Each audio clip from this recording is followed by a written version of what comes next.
Hello guys and welcome to my new video, and today we're going to talk about the Senate elections, the senatorial elections for 2026, okay, where the Democrats are expected to win some seats, but I don't think, and this is the bottom line for this video, I don't think this will be enough for the Democrats to win this as a whole, okay. So we're going to start with the safe Democratic seats. That means Oregon, that means, for example, Illinois, also Colorado, New Mexico, Massachusetts, Rhode Island, and Delaware, and Virginia.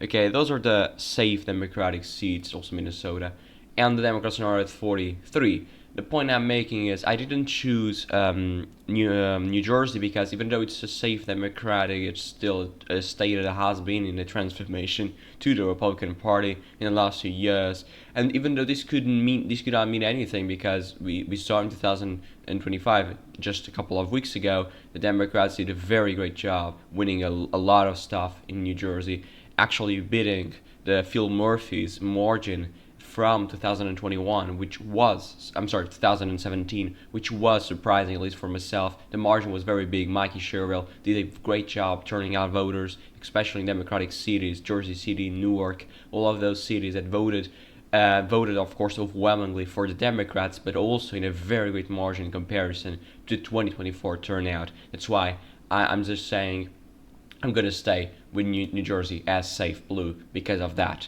We saw Trump is not popular right now, and that involves right now a lot of stuff about New Jersey, because people were just flooding the polls, the Democrats, especially because they were voting against Trump, okay? They were not voting with Mikey Sherrill. They were voting against Trump. Okay, you can say whatever you want, but what matter is the win, and the Democrats won the election, okay?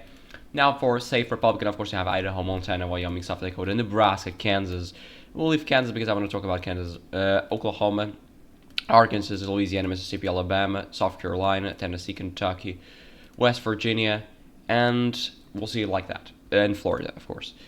I didn't choose Kansas because we might see an independent running in Kansas next year, okay? And that could mean bad news for the Republicans and good news for the Democrats. Even though that independent might not caucus with the Democrats. That doesn't matter, okay? What matters here is this is a Republican state with Republican senators, and if an independent is picking up a seat, it could mean more trouble for the Republicans in finding a majority, okay? But I'm gonna still look at a lean R projection, at least right now, because Trump is not popular, but he's not so unpopular like it was Biden in 2022. But he still has time to reach that level, okay? So let's just wait. Now, Texas. Texas is a very interesting state. We have very great Democratic candidates. They want to, of course, be senator. We have also Colin Albright that lost to Ted Cruz in 2024. But I'm going to say place Texas as lean R because of a very simple reason. Even though the Democrats might have a chance, we saw in 2024, Ted Cruz is the most unpopular senator of all times, almost, okay? Nobody likes him, not even the Republican establishment, not even MAGA supporters. Nobody likes Ted Cruz. But he won, and by a substantial margin in 2024. I don't have here, this is 2020. I just want to go to the Senate just to show you. And Ted Cruz won by about 10 points, 9 points, 8.4, okay? So he won by 8.4 points, and he even was very competitive in Tarrant County's Fort Worth. If you saw in 2024 a not so great, or at least a very Democratic turnout, Tarrant County would have been blue by at least 3-4 points, and he wasn't. So this is the point. Ted Cruz did an amazing job considering how unpopular he is. Of course, he didn't get the same margin as Trump. Trump won by 14, I think. He won by 8. That was a 6 points underperformance. But I do think this time, with a better candidate than Ted Cruz, I do think it's possible for the Republicans to take Senate or to stay with Texas. I'm going to say with a lean R, not a likely R, okay, as Kansas, because I think it's more competitive, probably within 4 or 5 points. Then we're going to talk about Georgia. I do think John Ossoff is going to win in Georgia, okay, for a likely blue margin. That means more than 5, I think. I would say 5-7 will be the very great margin for John Ossoff in Georgia. We saw on November 4th, the public commissioners, offices that were up for election in Georgia. 2 Republican incumbents, they lost by more than 20 points, okay?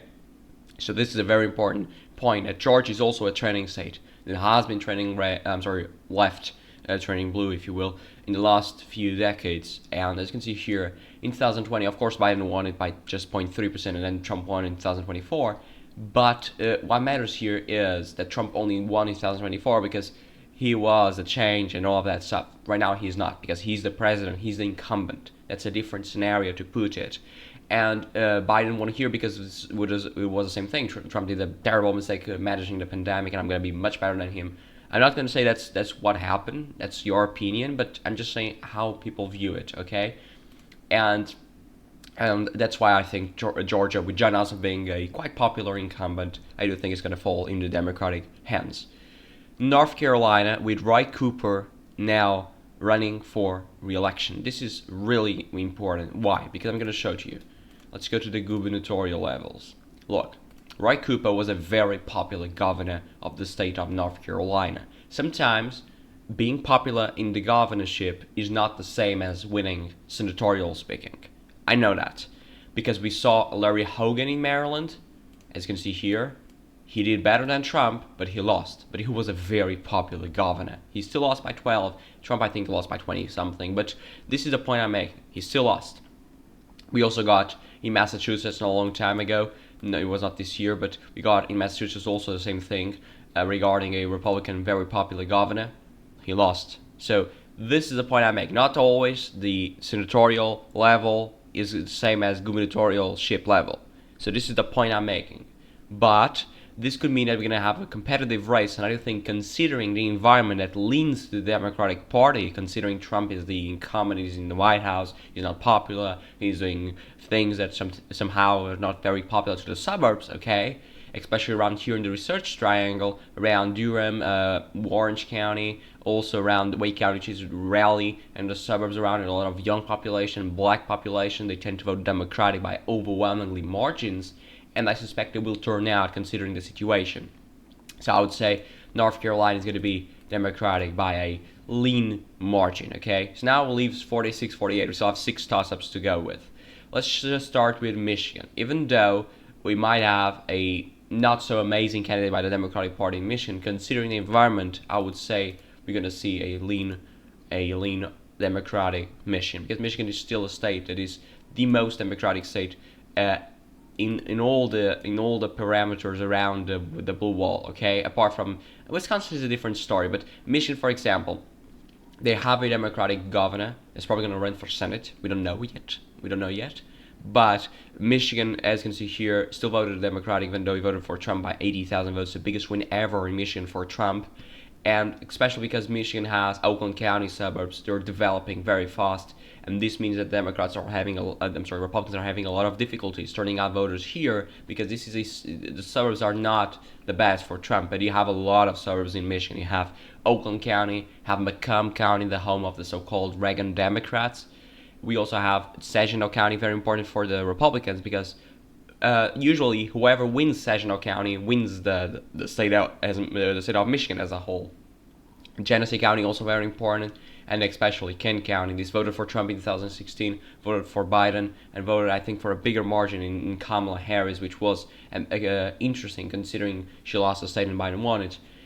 But that's why I think Michigan will stay blue. Now we'll talk about Alaska. We do have former Congresswoman Pelota running for governor in Alaska. I don't think that's confirmed, but if it is, she might have a shot at taking Alaska for Senate, because she was a very popular congresswoman, even though she lost in 2024. Let's just go here because I want to show you.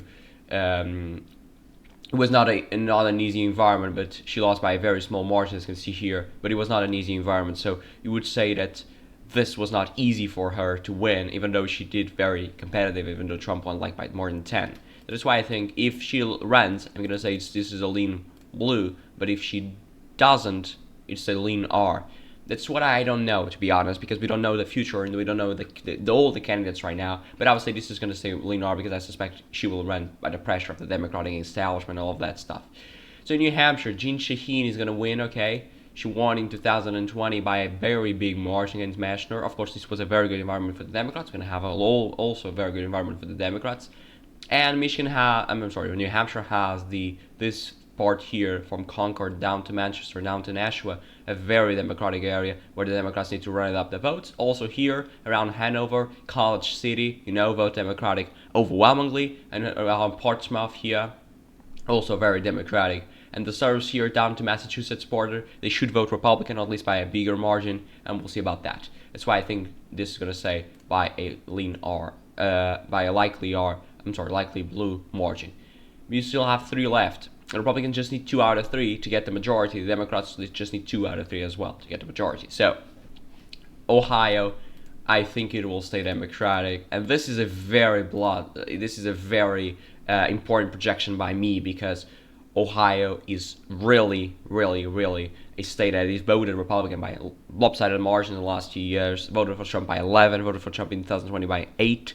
But I think it's going to end up blue because of Sherrod Brown is such a very great candidate, at least in terms of electorally speaking. He only lost in 2024, even though he was the incumbent, I know, but he only lost by less than 4. So I think in a D+8 environment, or however this is going to be, I think this is going to be overwhelmingly, not overwhelmingly, but at least it's going to be enough for Sherrod Brown to win a new mandate for the U.S. Senate, okay? That's just my prediction, okay? To replace the J.D. Vance's seat. So we have Iowa and Maine. I think Iowa's going to stay Republican, okay? By a lean R. And Maine is going to stay Democratic. Or no. It's going to stay Republican or Democratic. I would say it's going to stay Republican, okay? So Susan Collins is a very popular incumbent. She won in 2020 with nobody expected by 9 points, which was not a very, very small lead. You have here the coastal part of Maine, which vote Democratic, and you have all the conservative part, very small towns, as you can see here, but they vote overwhelmingly Republican. So that's why I think Maine is going to say Republican. That's why we have now a 50-50 Senate, which means J.D. Vance, which is he is the president of the Senate, and he is the vice president. That's why he's the president of the Senate, of course, and he will break any tie in favor, of course, the Republicans. But that's why I think this is up to change of Ohio and of Maine, because this could end up like this. This could end up like this, but this could all end up like this. We'll see about that. The Democrats have a slim chance of taking back if Alaska stays. But I know the candidates in Alaska, that's why I'm just being very conservative about that prediction. But guys, this was the video. I hope you have liked the video. Don't forget to subscribe and leave your like for the next video, and we'll see you just tomorrow. Thank you.